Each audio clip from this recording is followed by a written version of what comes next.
Now it's time to take a look at the manual of a Panzergrenadier-Battaillon from 1944. And this is also a special battalion. Basically there were two kinds. The ones that were armored, gepanzert, and the ones that were not, so they just used trucks. And this one is for the armored one with the half tracks. And in 1944 they made up about 20% of the units of the Panzergrenadiere.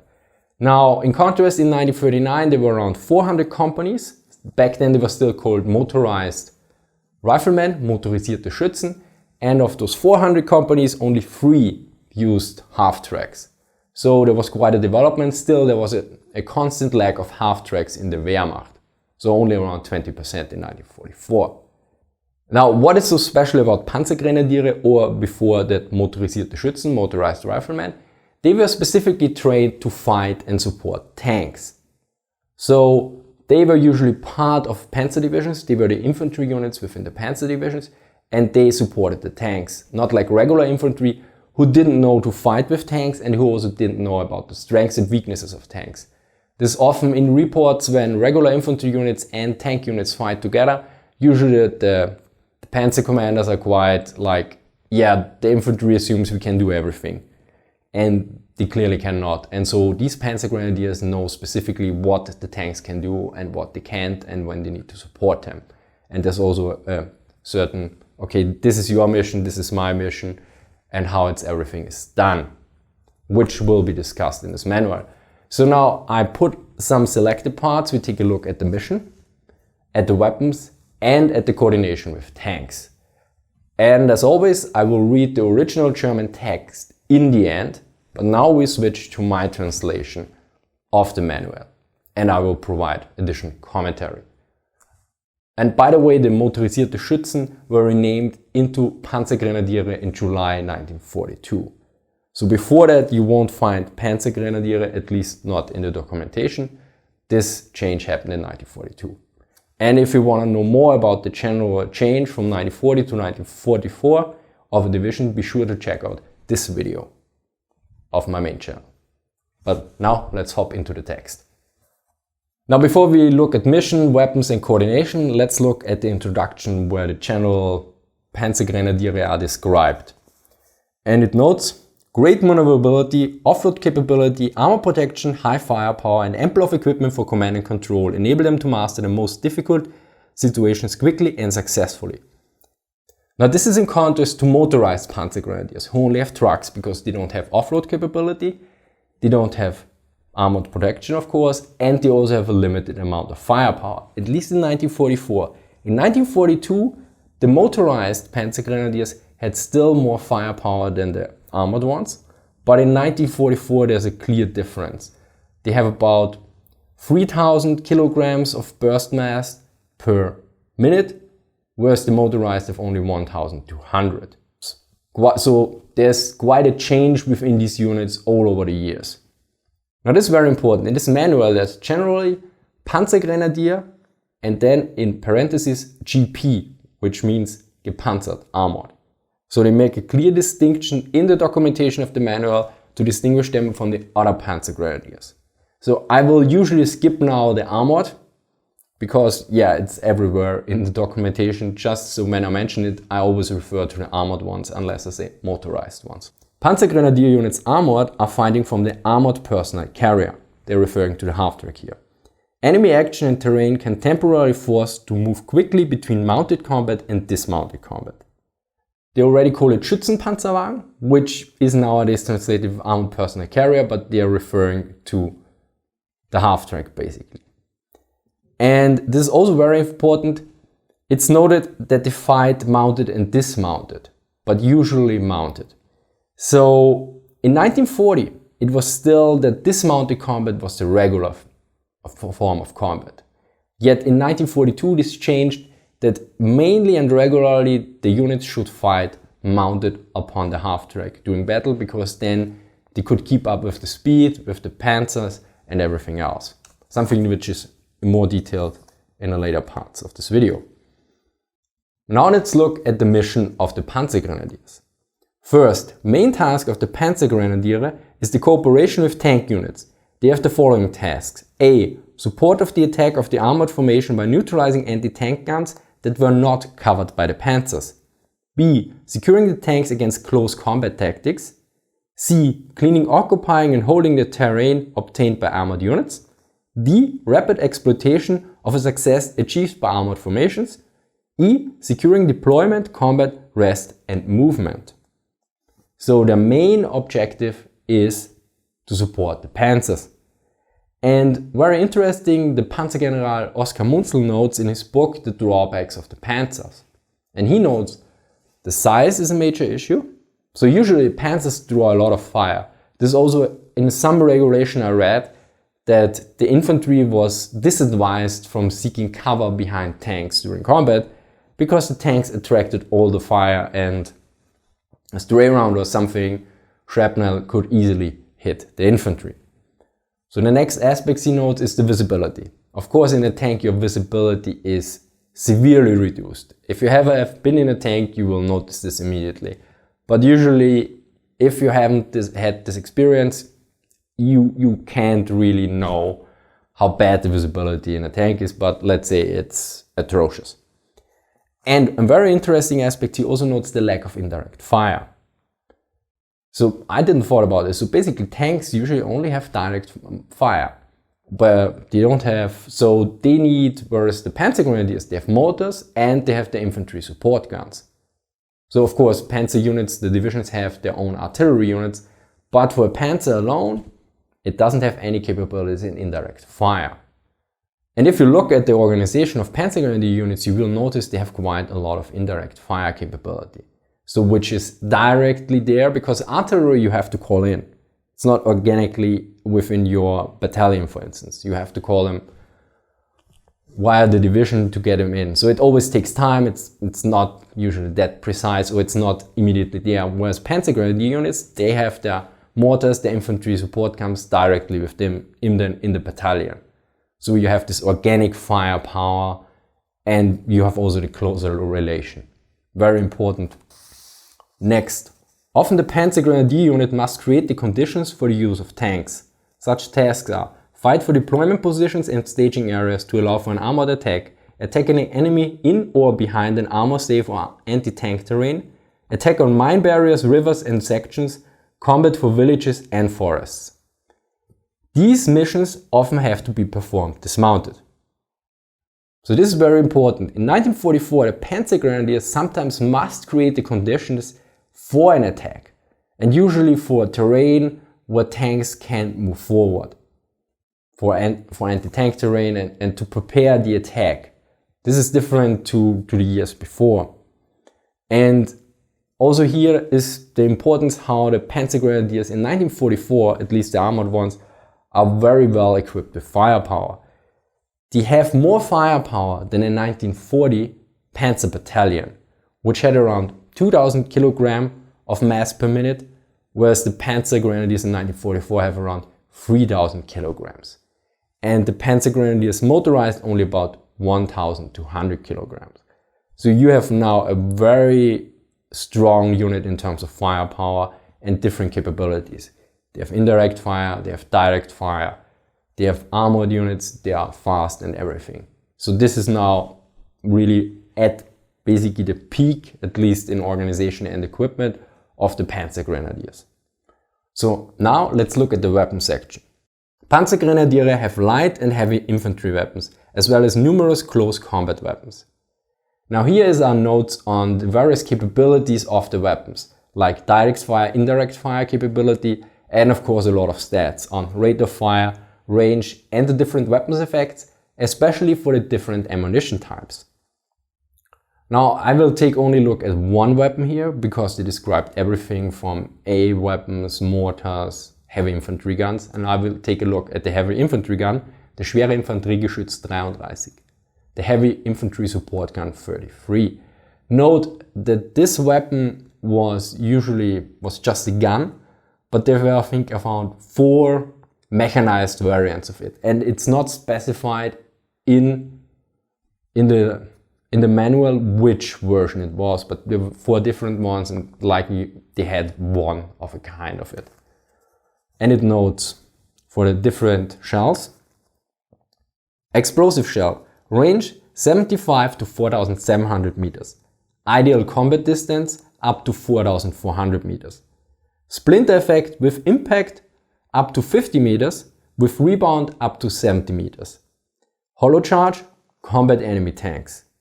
Smoke shell, mist cloud of 50 meters diameters for around 70 seconds.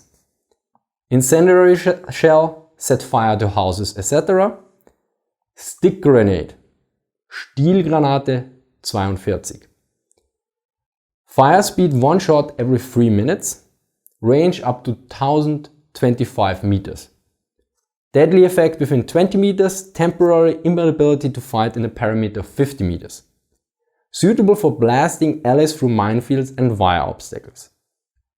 So as you can see, there's a basic information on the capabilities, the different shell types, and now about the stick grenade. This was the Stielgranate 42.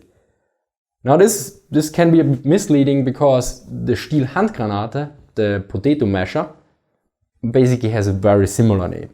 But this was basically a big grenade you put on top of the gun. It was muzzle loaded at the front. So it had a diameter of 300 millimeters, not 150. Of course, it reduced its range, and it was basically made to, as mentioned, to blast its way through obstacles or something, to get rid of mines or wire obstacles, this amount. So very special kind of weapon here. There were other muzzle-loaded weapons as usual, but usually they were hollow charge weapons, so that, for instance, the 37mm anti-tank gun still could be used in an anti-tank role, but in this case it was just a huge explosive charge. And additionally, in this section, the various vehicles are also noted with their range, speed, fuel usage, and other relevant data. So basically the half-tracks were also considered as a weapon in this sense. Now the next section is coordination with tanks, Zusammenwirken mit Panzern. Cooperating with armored units is the main task of the Panzergrenadiere. They attack mounted on half-tracks with the tanks. Dismounted combat is the exception. So again, mounted combat is now the regular thing. And before this, up to 1942, it was, at least in the manual, in 1940 was still noted, okay, fight dismounted, and in 1942 it changed to let's fight mounted. And this is of course about the speed and mobility. Because if they support the tank attack, they must be near the tanks all the time. They must watch the backs and the sides of the tanks, which is now also gone into more detail. Prerequisites for successful cooperation is a permanent close connection of both branches. Before the battle, a personal discussion of both leaders must take place so early that all necessary preparations can be taken. This includes briefing of all leaders, in order that necessary deployment can take place in time. This is now followed with a list of all the different aspects that need to be discussed. So basically, panzers are blind, and you need the Panzergrenadiers to help them out and know the strengths of the panzers and the weaknesses. Next, before the battle, a connection must be ensured with command and control equipment, whereby the signals officer or signal platoon commander have to cooperate. Any possibility of personal connection during the fight of all leaders and subordinates of both branches is to be exploited. Reconnaissance and scouting results are to be exchanged. Again, communications is the key for coordination. And in the manual, there's a complete section on the signal setups and the configurations, when to use what setup, and for instance, there's leading from a half track and also leading from a mobile position and leading from a fixed position, and how the different setups should be done, and some recommendations. And again, radio was basically a key element in German warfare. Of course, radios are less flashy than Panzers and Stukas, but the Panzers were always well equipped with radio equipment, which allowed the Germans to do a lot of their tactics on the battlefield and exploit their Panzers professionally on a level that some other nations originally couldn't do. For instance, the French with their more cumbersome tanks, basically, with one-man turrets and all the other stuff. Next, the structure of the Panzergrenadier unit depends on that of the Panzer unit, as it is more dependent on the terrain. The Panzergrenadier unit is to be incorporated behind the Panzer unit, and follows closely. Covering the flanks is its mission. Clear command conditions are to be set. The subordination of the Panzergrenadiere under the Panzer unit is often appropriate. Again, Panzergrenadiere are support and you need a clear structure and mission. Of course, since the Panzergrenadiere are usually subordinated to the Panzers, they must also completely understand what the Panzers are doing. So, the main tasks of the Panzer units are attack against enemy armored units, destruction of heavy infantry weapons in the depths of the main field and penetration to the destruction of the enemy artillery, command facilities and supply. Thus the Panzer units creates the conditions for the Panzergrenadier unit to follow him closely in the utilization of his movement. So basically the Panzers punch through, advance quickly and exploit. And now the task of the Panzergrenadiere. The main task of the Panzergrenadiere are to fight the enemy anti-tank defense with their own heavy weapons and destroy the remaining resurgent enemy together with the tanks. So basically the Panzergrenadiere finish off what the Panzer started and to help them out of those parts they miss. Panzergrenadiere will only dismount if it's necessary for the removal and clearance of tank obstacles or for the destruction of remaining dug-in enemies. Again, dismounting only when necessary, else fight mounted from the half-track. Because mobility and armor protection. On reaching the target, the Panzergrenadiere take over the security of the tanks. To do so, they set themselves up for defense. All tanks and half-tracks are to be withdrawn after preparation of the defense and to be kept ready as a mobile reaction force behind the main line of resistance, the Hauptkampflinie HKL. Reconnaissance in the flanks has to start immediately. The supply of fuel and ammunition must be carried out so that combat-ready elements are available at all times. So, the Panzergrenadiere secure the achievements of the tanks, they set up the defense, and also get everything in order for a potential counterattack. Now, it's very important here, we have 1944. So, usually the Panzer units and of course the attached Panzergrenadier units are usually used for, which is usually called in German Feuerwehreinsatz, for a fireman mission. So this usually means if something breaks through at the front, they counterattack. Or if some unit gets encircled, they try to punch through and get them out. So basically they are mainly on a counterattack mission, they are always a reaction force nowadays. Well, back then. So this has to be seen in context. So attack in a way here is to be seen as more of a counterattack.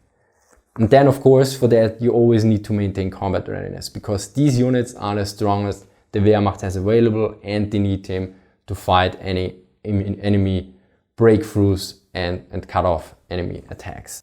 Which is of course related to the next point. In the defense, tanks and Panzergrenadiere are the carriers of the counter-push and counter-attack.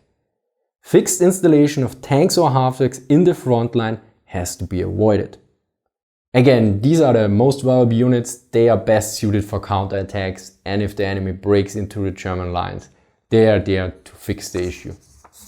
Now before I switch to reading the original German text, big thank you here to Green Goblin Z for sending me this book from my wishlist. And also a big thank you to all Patreons who voted on this topic.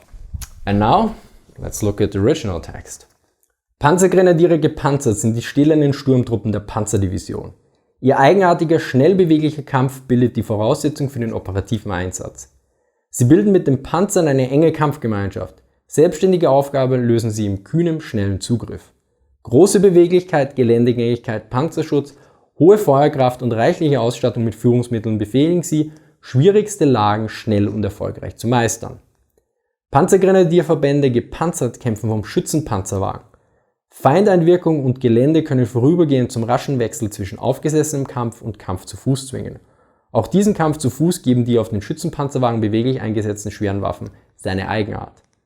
Angriffsschwung und Kühnheit vereint mit blitzschneller Entschlusskraft und großer Wendigkeit zeichnen den Panzergrenadier aus. Aufgaben der Panzergrenadiere gepanzert. Hauptaufgaben der Panzergrenadiere gepanzert ist das Zusammenwirken mit Panzerverbänden, dabei fallen ihnen folgende Aufgaben zu. A. Unterstützung des Angriffs der Panzerverbände durch Niederkämpfen und Panzerangriff nicht erfasster Pack. B. Sicherung der Panzer gegen feindliche Panzernahbekämpfung. C. Säubern, Besetzen und Halten des von Panzerverbänden gewonnenen Geländes. D. Rasches Ausnützen eines von Panzerverbänden gerungenen Erfolges. E. Sichern von Bereitstellungen, Gefechtsrasten und Bewegungen von Panzerverbänden. Zweitens. Oft muss der Panzergrenadierverband gepanzert die Voraussetzung für einen Panzereinsatz schaffen. Solche Aufgaben sind Erkämpfen von Ausgangsstellungen und Bereitstellungsräumen für einen Panzerangriff, Angriff gegen Feind in oder hinter panzersicherem oder panzerhemmenden Gelände, Angriff über Minensperren, Flüsse und Abschnitte, Kampf um Ortschaften und Wälder. Kampfmittel, ihr Wesen und ihre Wirkung. Panzergrenadiere verfügen über leichte und schwere Infanteriewaffen sowie über zahlreiche Nahkampfmittel. Schweres Infanteriegeschütz 33. Steil- und Flachfeuerwaffe zur Bekämpfung widerstandsfähiger Ziele, in Klammer Ziele in, hinter und unter feldmäßigen Deckungen. Feuergeschwindigkeit 3 bis 5 Schuss pro Minute. Sprenggranate. Schussweite 75 bis 4700 Meter. Günstige Kampfentfernung bis 4400 Meter. Splitterwirkung bei Aufpraller bis 50 Meter, bei Abpraller bis 70 Meter. Hohlladungsgranate, Bekämpfung feindlicher Panzer. Nebelgranate, Nebelwolke von 50 Meter Durchmesser, 70 Sekunden Wirkung. Brandgranate im Brandschießen von Häusern und so weiter. Stielgranate, Feuergeschwindigkeit je 3 Minuten 1 Schuss, Schussweite bis 1025 Meter. Tödliche Wirkung im Umkreis von 20 Meter, vorübergehende Kampfunfähigkeit im Umkreis von 50 Meter. Zum Sprengen von Gassen durch Minenfelder und Drahtsthindernisse geeignet. Zusammenwirken mit Panzern. Zusammenwirken mit Panzerverbänden ist die Hauptaufgabe der Panzergrenadiere gepanzert. Sie greifen aufgesessen mit den Panzern an. Der Kampf abgesessen ist die Ausnahme. Voraussetzung für ein erfolgreiches Zusammenwirken ist dauernde enge Verbindung beider Waffen. Vor dem Gefecht hat eine persönliche Aussprache beider Führer so zeitig zu erfolgen, dass alle nötigen Vorbereitungen einschließlich Unterrichtung aller Führer sowie erforderliche Verschiebungen rechtzeitig stattfinden können.